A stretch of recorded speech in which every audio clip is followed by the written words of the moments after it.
Yo, what's good YouTube? It's your boy Des Reacts back with another video, man. In this one we got something a little different. We got the Polish Special Forces. This one's called Polish JW GROM, the Surgeons, the Unseen and Silent. I have no idea what this is. Like, you know, I don't really know nothing about the Polish military other than the fact that they sound like they're deadly. The Surgeons, the Unseen and Silent, so they sound pretty badass. So I'm excited for this one.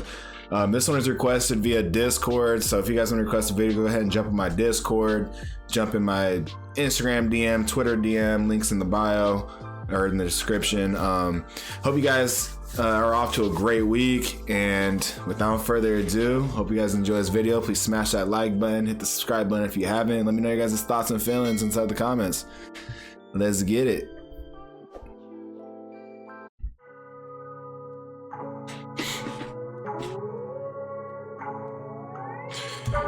First question I want to ask though before we start, is JW GROM, is that a tier 1 unit? Let me know in the comments.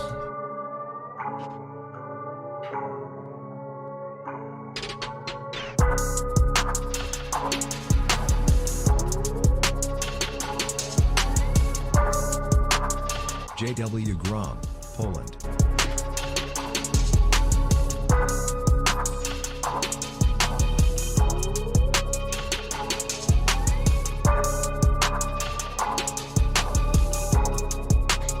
Okay, if that's the JW GROM that's shown in the video, I can already tell they're definitely Special Forces unit, right? Like, these dudes got some good training. JW GROM, or Military Unit GROM, named in honor of the Silent Unseen of the Home Army, is one of Poland's premier special missions units. GROM operators gained the nickname of the Surgeons due to their extensive medical training and knowledge and their surgical ability to coordinate and execute special operations.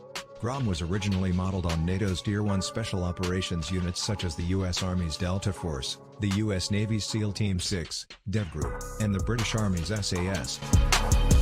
Okay, so they probably took a little bit from each, right? They probably took some from Delta, the SEALs, and SAS, right? So are these dudes up there with them then? So are they like, you know, top dogs in the world too? Let me know. I mean, seems like they might be, right?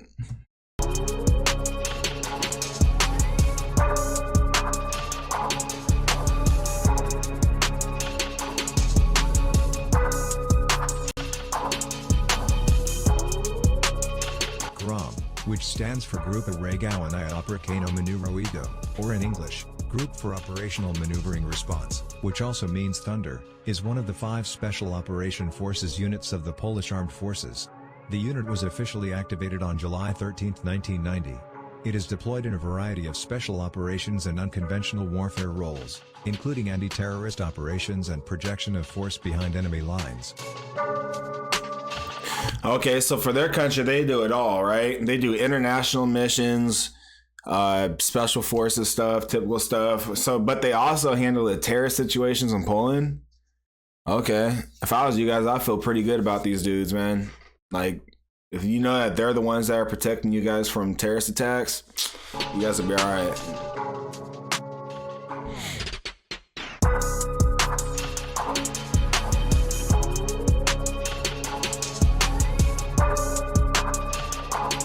The unit was named after the Silent Unseen, Poland's elite World War II Special Operations Unit.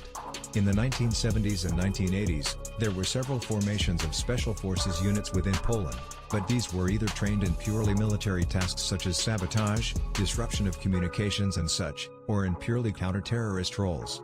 After the Polish embassy in Bern was taken over by a group of 4 Polish immigrants calling themselves Polish Revolutionary Home Army in 1982, General Edwin Roslybierski proposed that a clandestine military unit be established to counter the threat from terrorism and other unconventional threats. Whoa, whoa, whoa. So what happened in 1982? Let me know in the comments if you guys know. Was it like a embassy siege, kind of like the one at the SAS guys in the 80s, right? Where those terrorists took it over and was holding hostages and stuff. The SAS went and cleared them out. Is that like the same exact thing that these guys had in Poland that, you know, had these dudes created basically? That's crazy. Let me know. This proposal, however, was initially rejected by the People's Army of Poland.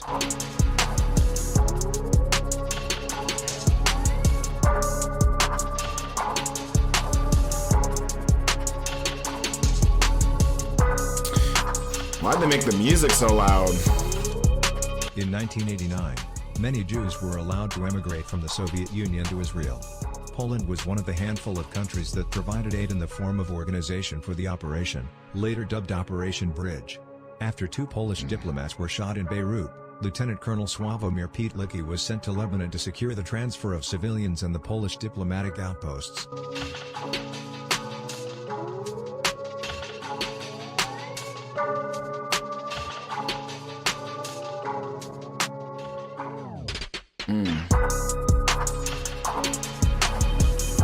Upon his return to Poland, he presented his plan for the creation of a special military unit to the Ministry of Interior, a force that would be trained in special operations to be deployed in the defense of Polish citizens in situations similar to the one in Lebanon. Pietlicki's ideas were well received, and on June 13, 1990, GROM was formally established as JW2305. Yeah, you know, like, all these units and stuff are created because something crazy happened once upon a time, right? Like the SAS was created during World War II, right? During a time where we needed something like that. Nazi Germany was doing unspeakable things. We needed some precision, you know, small units that make a big impact. SAS, pioneer of all modern day special forces for sure. You know, just like, you know, the Polish GROM was created because terroristic stuff, right? So it's always something crazy that happens. It's interesting to really think about. And I wasn't expecting them to have like a Huey, the Polish. So they use American made stuff for the most part. Let me know, because I feel like usually the European countries, like the Eastern European, I don't know if, I'm pretty sure Poland's Eastern European, right? So usually they have like AKs type of things, and it looks like they got M4s and all that.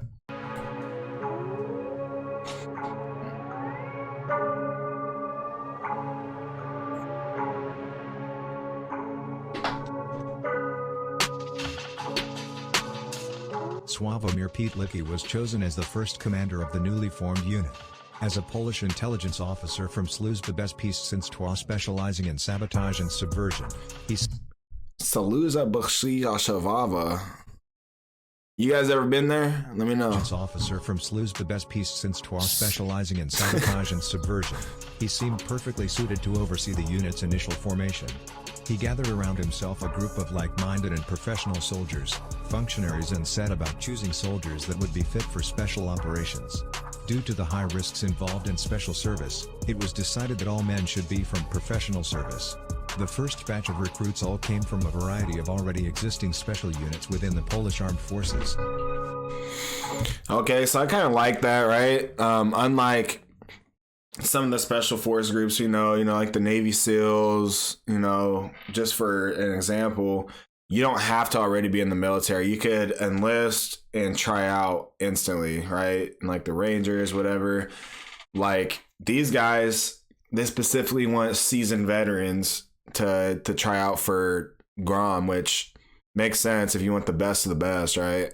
From all 4 of their different things. Let me know what their branches are. Just like, you know, America's Army, Navy, Marines, right? Coast Guard.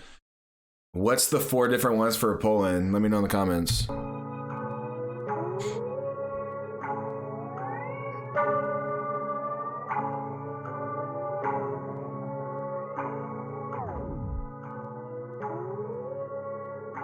The training of GROM. Can you guys imagine doing that? Like just harnessing yourself to a rope and letting the helicopter fly you off?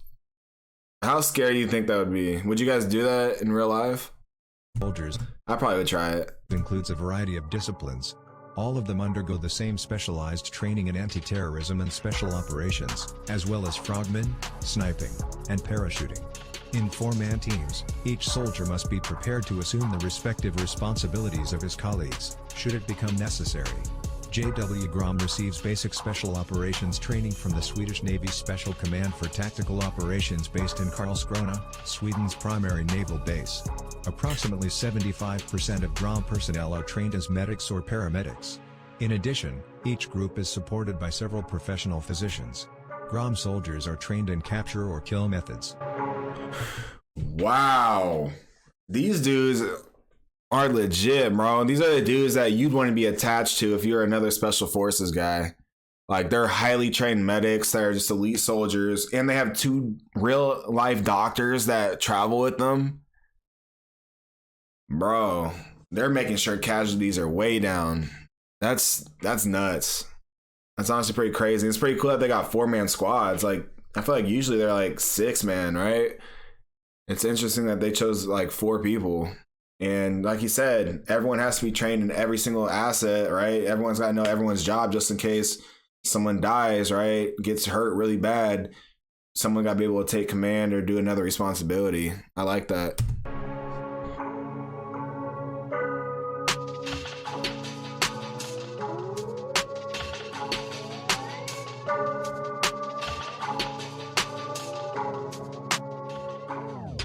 During the 2003 invasion of Iraq, GROM formed the part of the core of the Naval Special Operations Task Group, along with U.S. Navy SEALs, British Royal Marines and attached U.S. PSYOPs and civil affairs teams.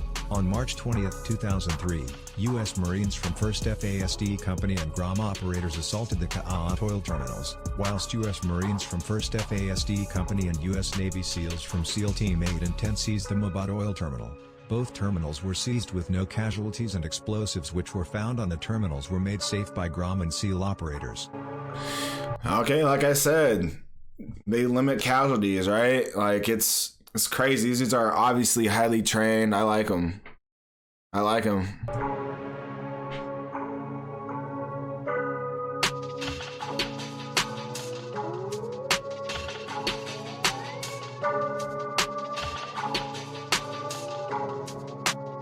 A mixed team of 35 GROM operators and 20 U.S. Navy SEALs from SEAL Team 5 seized the Mukatayin hydroelectric dam, 57 miles northeast of Baghdad. Iraqi troops guarding the dam surrendered without a fight. There were no casualties to the team, with the exception of 1 GROM soldier, who broke an ankle during the insertion from a U.S. Air Force MH-53J payload helicopter.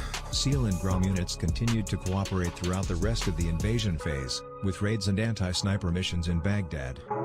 That's one thing, like, that's not really spoken about, you know, the injuries that are just like not necessarily just like, you know, getting shot and blown up and stuff. A lot of them are like unforced injuries, right? Like, you might be running too fast and you step on a rock wrong and break your ankle. You might fast rope off a helicopter, just jump off, and you're wearing 100 pounds of gear damn near, like, or it probably feels like 100 pounds, right? Like, you're jumping, body's not necessarily used to it like that. Break an ankle, it just takes one wrong step. That's interesting to think about. That would suck. You got your adrenaline ready, you're ready to go, get this mission with your boys, jump out the helicopter, out of commission, because you broke your ankle. I bet you he was pissed. And are there any women in GROM? Let me know in the comments if you guys know if women are allowed to be in GROM.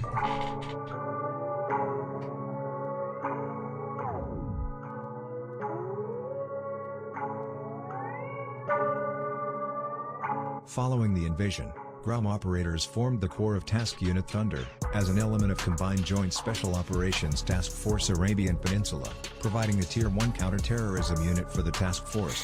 Along with Task Unit Raider, consisting of Dead 1 operators, both units became the task force's primary direct action assets, operating in conjunction on multiple occasions.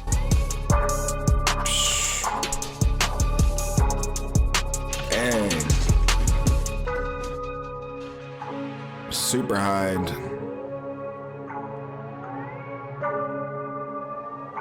After earlier successful tours of Iraq operating alongside U.S. Navy SEALs under direct U.S. command, in 2007, GROM and JW Commando SO were deployed to Kandahar. They weren't restricted by any national caveats. The only restriction placed on them was regarding cross-border operations into Pakistan. Along with direct action successes, they were considered very effective in training and mentoring Afghan National Police units. Okay, so they trained Afghan units and stuff, which is definitely common for, you know, a lot of, you know, the first world country militaries and stuff, right? Like, a lot of times they train the other guys, right? The third world countries.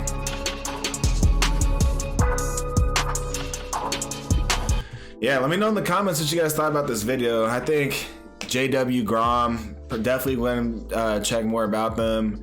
Definitely tier 1 unit. Get their approval from Des Reacts, man. Catch you guys on the next video. Peace.